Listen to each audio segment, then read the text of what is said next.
Merci aux organisateurs et aux organisatrices pour cette invitation. Je tiens à me présenter très rapidement parce que c'est en rapport avec ce que je sais, je suis en train de faire. Mon intervention, c'est en rapport avec ça. Et je suis comédienne, chercheuse, enseignante et militante féministe. J'ai travaillé en fait je travaille toujours sur le rapport de corps et de pouvoir. Mais pendant mes anciennes recherches, c'est-à-dire mes recherches doctorales, je travaille sur l'aspect de la subjectivation, l'intersubjectivation entre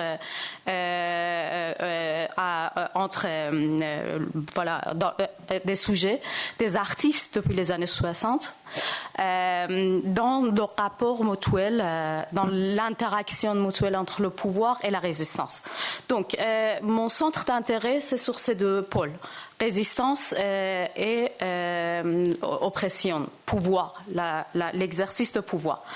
Deuxième chose que je voulais en fait préciser, c'est que maintenant, en fait, je suis intéressée à une autre dimension, à la dimension depuis l'extérieur, c'est-à-dire l'esthétisation, c'est-à-dire comment en fait les mouvements sociaux se propagent, se remultiplient par une sorte d'à la fois théâtralité et performativité. Une sorte d'esthétisation d'un dispositif de la résistance ou dispositif de pouvoir. Donc, j'aimerais en fait juste préciser, vu que le contexte n'est pas très évident, je recommence depuis il y a 100 ans, même plus. Donc, vous me permettez, et je présente mes excuses si je dépasse mon temps. Donc,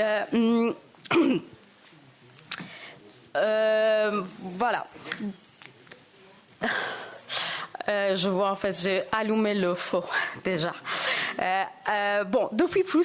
Depuis plus qu'un an, le monde entier a connu l'une des premières révolutions féministes de l'histoire, celle de Femmes, Vie, Liberté.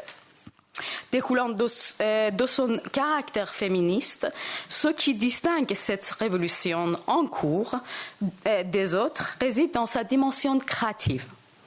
Esthétiser le corps en résistance des femmes, mettre en œuvre l'expressité du geste, la puissance des mouvements sont des stratégies d'un féminisme inclusif. Ces stratégies, dans leur lien organique avec les violences systématiques engendrées par l'apartheid du genre, visent à récupérer les corps opprimés et les espaces publics. Dans cette intervention, j'essaierai de montrer cette particularité des mouvements de la résistance des femmes iraniennes dans une perspective historique. Depuis le début de mouvement Femmes, Vie, Liberté, une image parmi d'autres incarne le lien intrinsèque entre la politique répressive et la résistance des femmes iraniennes. Cette image se propage rapidement à travers les réseaux sociaux. Sur une image, on aperçoit clairement des femmes voilées ou non voilées, les grandes-mères et les jeunes filles, main dans la main, qui brûlent leur voile, dansant autour du feu. Sur d'autres, des femmes portent leur voile en brandissant. Pour celles qui ne connaissent pas le fer de lance de mouvement Femmes, Vie, Liberté, ce dernier était initié après l'assassinat de Mahsa Jina Amini, une jeune Kourde iranienne en visite à Téhéran par la police des morts, jugeant son voile inapproprié. Impulsé initialement par les femmes, le mouvement conteste sur la durée les différentes formes de l'oppression et de la discrimination à l'intersection du genre, de la classe, de la nation et de la religion étatique. Il dénonce, à travers la prise en otage de corps des femmes par le pouvoir oppressif, celle des corps de toutes et tous les sujets opprimés et captifs. L'exploration des corps des femmes en Iran, comme partout par ailleurs, a une longue histoire complexe et stratifiée. Élément essentiel dans la constitution de l'État-nation iranien depuis le XXe siècle, ce corps a été exploité et continue de l'être au service d'une modération illusoire et d'un anti-impérialisme artificiel. La nature d'une politique qui proscrit la présence des femmes voilées dans l'espace public et celle qui interdit la présence des femmes non voilées ne sont pas si différents l'un de l'autre, car toutes les deux instrumentalisent le corps des femmes. Surtout si l'on ne fait pas l'abstraction des problèmes sociopolitiques. L'histoire rend complexe une lecture sans sens unique d'une telle question dans un pays où les frontières brouillées entre religion et tradition nourrissent le patriarcat, et cela en tant que forme la plus ancienne de domination, d'autant plus vrai qu'il y a un siècle. Sans vouloir généraliser les spécificités de chaque politique, Reza Shah Pahlavi a instrumentalisé la libération des femmes dans le cadre de son projet de laïcisation forcée, en imitant la culture occidentale et de modération artificielle qui ne touchait que les apparences.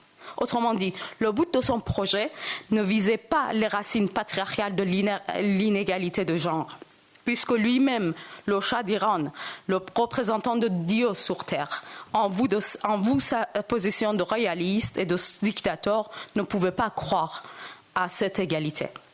Cette interdiction continue à l'isolement d'une grande partie des femmes qui ne souhaitaient pas se dévoiler pour une raison ou pour une autre, et engendre l'inégalité sociale et la discrimination ethnique et classique entre les femmes. Dans ce contexte, le pouvoir, le contrôle de la population s'exerce par la captation du corps des femmes. La restriction de choix de l'apparence vestimentaire impose la notion de la norme unique, séparant la bonne femme non voilée de la mauvaise femme voilée, comme le socle de pouvoir assujettissant, excluant et discriminant. Le régime de la République islamique, à son tour, profite de ce contexte pour une double instrumentalisation du corps des femmes. Le voile devient alors l'élément constituant son identité en tant que pouvoir politique, à la fois en intérieur et en extérieur. D'une part, permettant de montrer sa démarcation avec le régime de Pahlavi, le corps voilé des femmes lui permet de représenter, visualiser et incorporer son contrôle sur l'ensemble de la population dans l'espace public. De l'autre, accusant le régime Pahlavi d'être dépendant des pouvoirs impériaux par sa vestoxication et se présente idéologiquement comme une force anti-impériale et islamiste. Cette fois-ci, c'est le corps voilé de femmes qui devient non seulement l'instrument du contrôle de toute la société, mais aussi l'élément principal qui détermine la distinction idéologique du régime islamiste du monde occidental et de ses valeurs.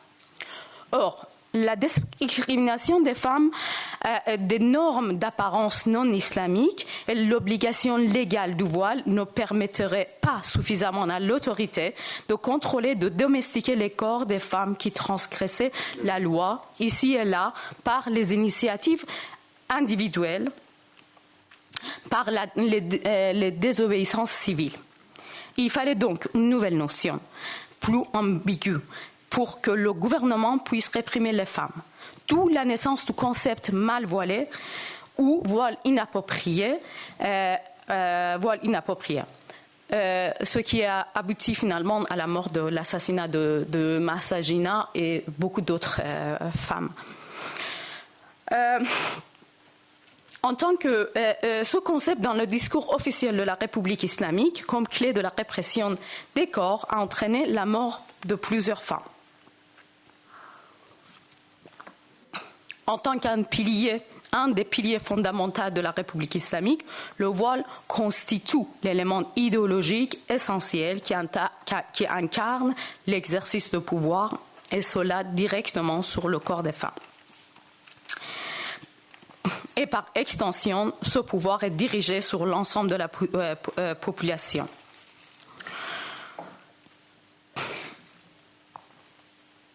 Bon, après, je lis pas tout parce que je sens les regards. Dans la guerre d'Irak a beaucoup renforcé l'installation de cette notion, de cette identité, en fait, de régime autour de corps voilés des femmes. Bon. Ces répressions ne restent pas sans riposte, ni sans résistance du côté des femmes.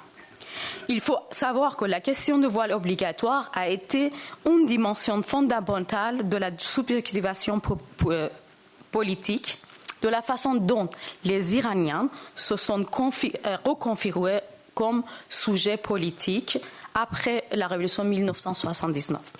Plusieurs mouvements créatifs, j'insiste, vont se succéder. La première manifestation massive contre la jeune République islamique et la loi d'obligation du voile a été organisée par des dizaines de millions de femmes contre le voile obligatoire en 8 mars 1979 à Téhéran, alors qu'elle a réussi à retarder la promulgation du décret sur l'obligation du voile. Elle s'est éteinte rapidement suite à l'ambiance fortement répressive des premières années après la Révolution. Puis, nous avions une période sombre avec un repli sur soi des sujets politiques de par les répressions étatiques pendant la guerre d'Iran. L'autre mouvement qui mérite d'être nommé a été la campagne d'un million de signatures en 2006.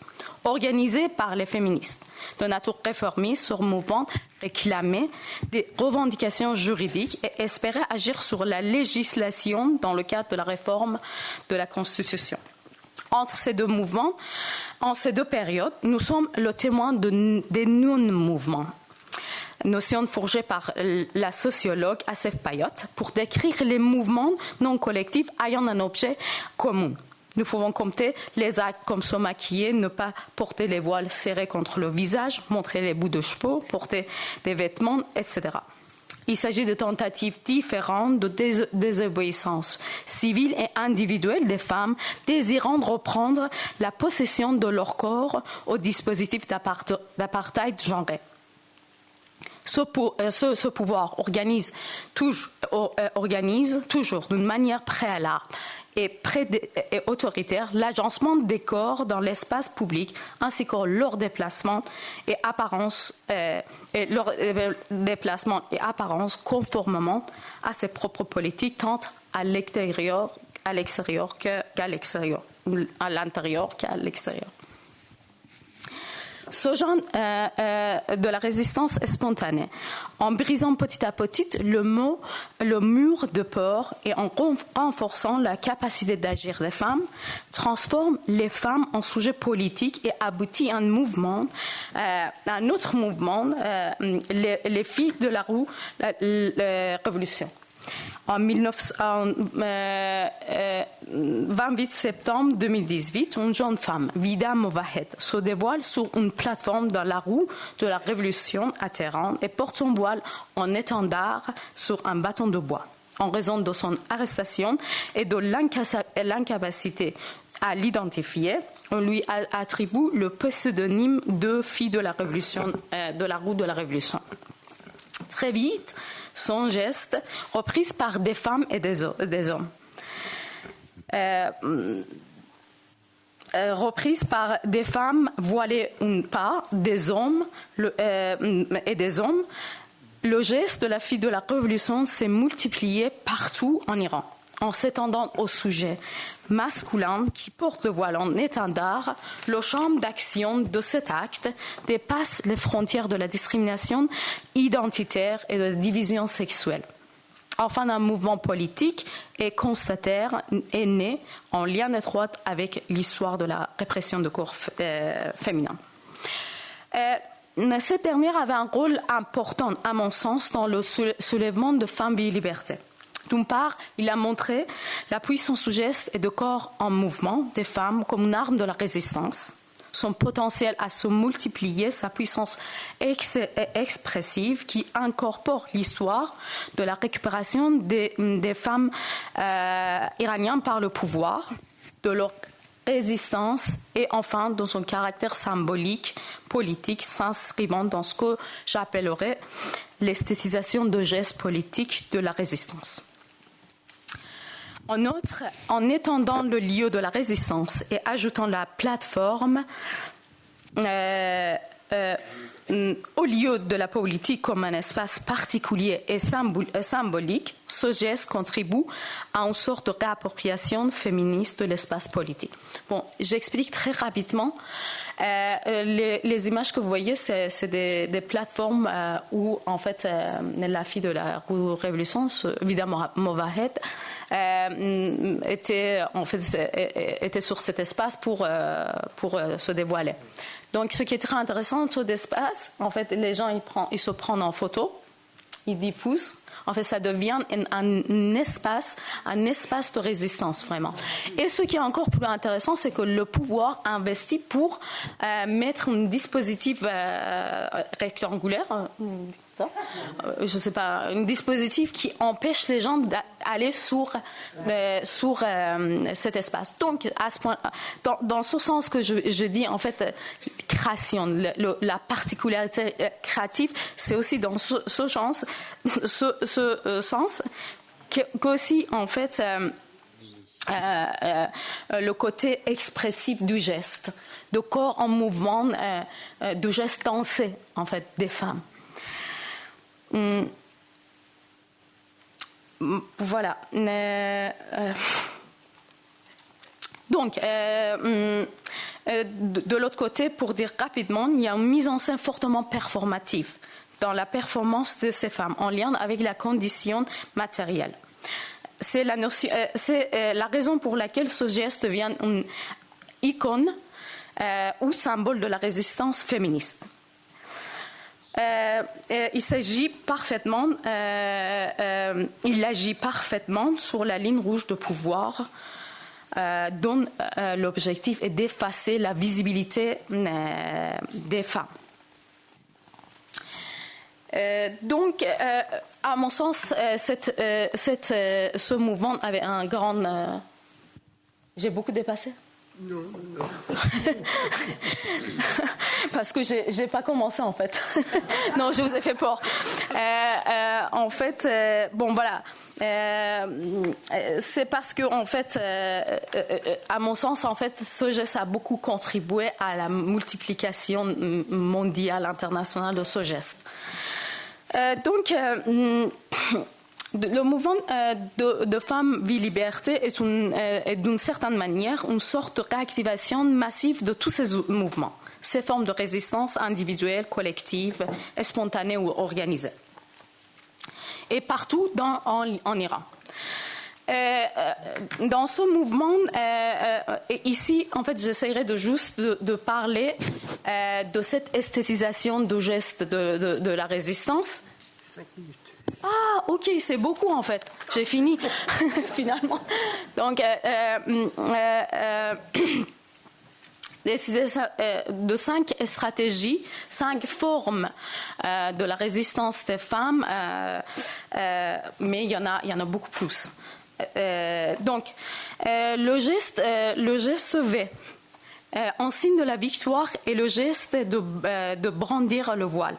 Ces gestes, couramment réalisés par des femmes de divers âges, qu'elles soient voilées ou non, et issues de différentes origines ethniques et sociales. il s'agit souvent de prendre en considération, prendre en compte une dimension spectaculaire dans laquelle la performativité du geste de désobéissance s'intègre dans un dispositif visuel, visant ainsi à rendre le corps désobéissant, des opprimés, plus visible. Comme vous voyez dans les images, c'est vraiment le côté esthétique est pris en considération. Il y a à côté des faux, en fait, c'est... comment on peut faire, en fait, montrer les images? Mais moi, je vais lire pour ne pas perdre de temps. C'est bon. Et voilà, c'est une vidéo qui résume même ce dépassement d'âge de la résistance.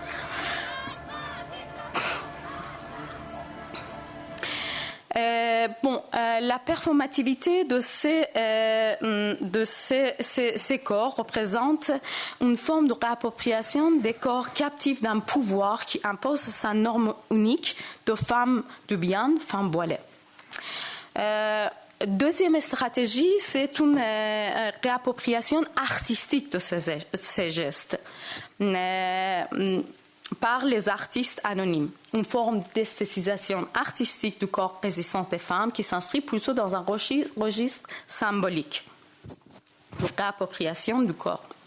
Troisième stratégie vire ce que je désigne sous le terme d'esthétique de pouvoir, illustré de manière explicite dans cette photo. En fait, récemment, je fais beaucoup attention au dispositif aussi esthétique de pouvoir. Vous voyez l'agencement de corps, la question de vêtements que vous avez évoqué tout à l'heure. En fait, l'agencement des corps dans l'espace, les couleurs, toutes les formes, les informes, tous ces mélanges-là sont là pour intérioriser. Avant d'agir, intérioriser une forme de la peur, avant d'agir, avant de dire quoi que ce soit. Donc, ça revit beaucoup de traumas pour les Iraniens, surtout les femmes iraniennes. Donc, cette stratégie de corps dansant, de corps qui est libre, qui est coloré, à mon sens, en fait, c'est une stratégie qui fragilise l'esthétique de pouvoir, l'esthétique sombre, morbide, basée sur la culture de mort.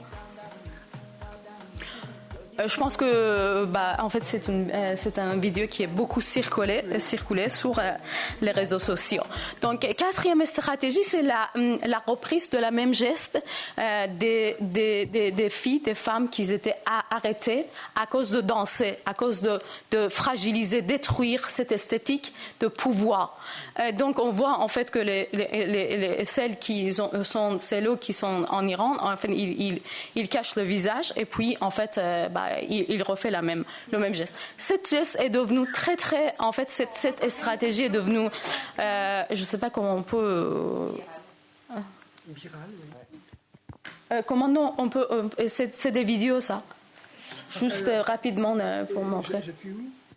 Là, en bas, il y a une petite... Ah, ok, non, c'est pas ça. Et du coup, en fait... Oh, c'est pas grave. Donc, ils font le même geste, c'est compréhensible, je pense. Et du coup, ça, c'est devenu vraiment un geste de résistance. Danser, se soutenir, se partager sur le réseau social. Donc, il s'agit du coup d'une forme de solidarité, d'annonce de la solidarité sous une situation très répressive. Et enfin, la cinquième stratégie, c'est la diffusion des vidéos de la danse des victimes sur les réseaux sociaux. Un acte contestataire qui célèbre la vie, la joie, la liberté, rendant hommage à la dimension matérielle et humaine de l'existence. En même temps, fragilise cette esthétique obscure de pouvoir et les affects issus de ces éléments sensibles. Voilà, ces deux images qui sont très émouvantes et on on voit aussi, en fait, que vraiment, ça aussi, c'est devenu un mouvement de diffuser les images des victimes de pouvoir. À droite, vous voyez en fait l'image d'un homme baloutche, d'une minorité ethnique en Iran, qui était torturé et mort comme ça en fait. Et de l'autre côté, en fait, vous voyez après sa mort, en fait, les gens ils diffusent leurs images de son corps dansant libre, qui promet en fait, qui a la promesse de la vie, de l'espoir. Bon voilà, il y en a, et aussi ça aussi a posteriori, c'est Navid Afkari, c'est un champion de la lutte qui était en fait mort avant le mouvement, mais a posteriori, en fait, après ce mouvement, ses parents, ses proches, ils ont diffusé l'image. Enfin, en ce temps de guerre, où la barbarie nous paralyse, nous déployant de notre puissance d'agir et nous privant de nos imaginaires. Les mouvements féministes tels que Femmes, Vie, Liberté, en récupérant le récit de leur résistance face au esprit colonialiste, démontrent avec une force l'existence d'une troisième fois, la puissance féministe. Merci de m'avoir écouté.